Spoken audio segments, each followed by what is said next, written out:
Welcome students, welcome to AIR Gurukul. My name is Rohit Srivastava और इस session में हम लोग सुपरपोजिशन एंड स्टैंडिंग वेव्स में रिफ्लेक्शन एट फ्री एंड पढ़ेंगे। Okay, so let's begin the session.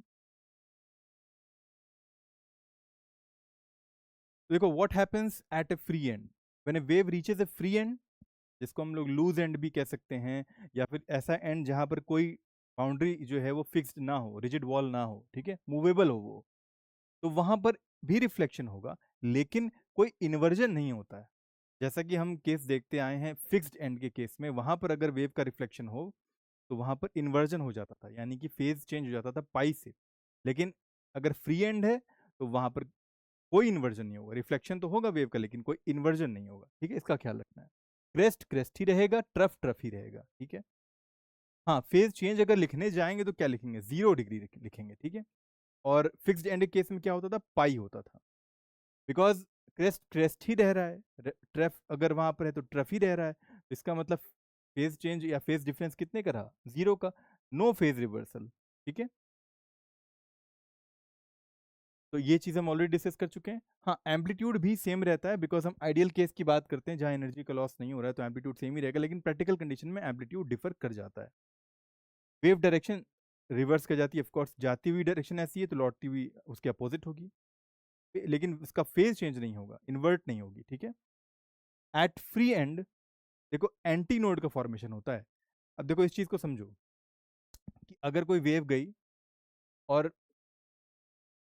ये हमारा फ्री एंड है, ठीक, यहाँ से स्टक किया था हमने किसी रोप को, वेव जनरेट हुई उसमें, और ये एंड जो था लूज था, इसलिए हम इसको फ्री एंड कह रहे हैं। तो अगर इसको फ्री एंड कह रहे हैं और पहले यहाँ पर फिक्स्ड एंड होता था, यानी रिजिड वॉल होती थी, तो वहां पर नोड का फॉर्मेशन होता था, बिकॉज फिक्स्ड एंड में जब हम देखते हैं जहाँ पर टाइड होता है ये रोप, वहां पर हमेशा डिस्प्लेसमेंट 0 ही होगा, बिकॉज वो तना रहता है, वो बंधा रहता है वहां से, वहां पर कोई डिस्प्लेसमेंट हो ही नहीं सकती पार्टिकल की। ठीक है, और डिस्प्लेसमेंट 0 होगी वहां पर फिक्स्ड एंड केस में, तो वहां हमेशा नोड फॉर्मेशन होगा। लेकिन फ्री एंड के केस में यहाँ पर नोड फॉर्मेशन नहीं होता, because it's free to move, right, up and down.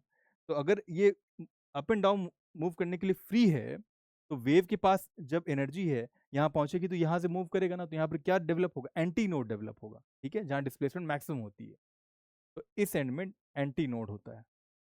ठीक है, फ्री एंड में, इसका ख्याल रखना है। Displacement is maximum, so an anti node is formed at the free and. ठीक है,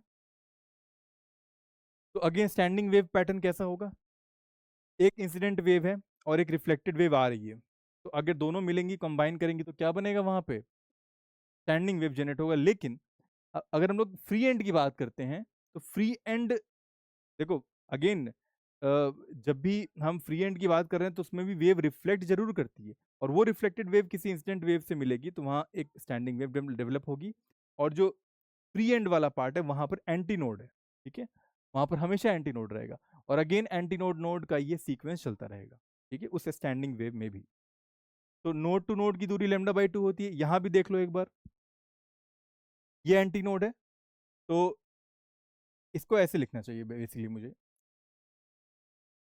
क्योंकि यहां से स्टक किया हमने, ये फ्री एंड है, तो फ्री एंड लूज है, तो वहां पर एंटी नोड डेवलप हुआ, ये वाला पार्ट एंटी नोड कह दो इसे। ठीक है, अब ये नोड होगा, राइट, बिकॉज यहाँ डिस्प्लेसमेंट 0 है, यहाँ फिर एंटी नोड होगा, ये फिर नोड होगा, यहाँ फिर एंटी नोड होगा। ठीक है, तो देखो एक नोड से नोड की दूरी कितनी दिख रही है, λ/2, और एक नोड से एंटी नोड की दूरी, या यहां से देख लो, एक नोड से एंटी नोड की दूरी λ/4 दिख रही है,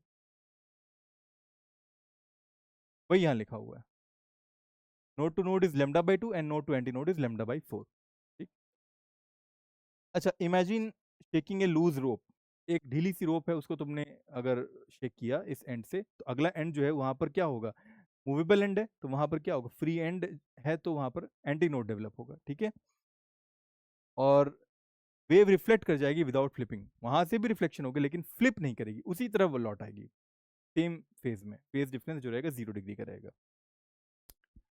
तो फ्री एंड में नो फेज चेंज होता है, ऑलवेज वहां पर एंटी नोड फॉर्मेशन होता है, और it is opposite to fixed end case, just उसका उल्टा होता है फिक्स्ड एंड में जो होता है। तो वही टेबल बनी है यहाँ पर कि फेज चेंज जो रहेगा in the case of fixed and वो पाई रहेगा, और फ्री एंड के केस में 0 रहेगा। रिफ्लेक्शन जो होता है इन्वर्ट कर देता है फिक्स्ड एंड में, यहाँ भी रिफ्लेक्शन होता है फ्री एंड में, लेकिन वहां पर इन्वर्जन नहीं होता है फ्री एंड के केस में।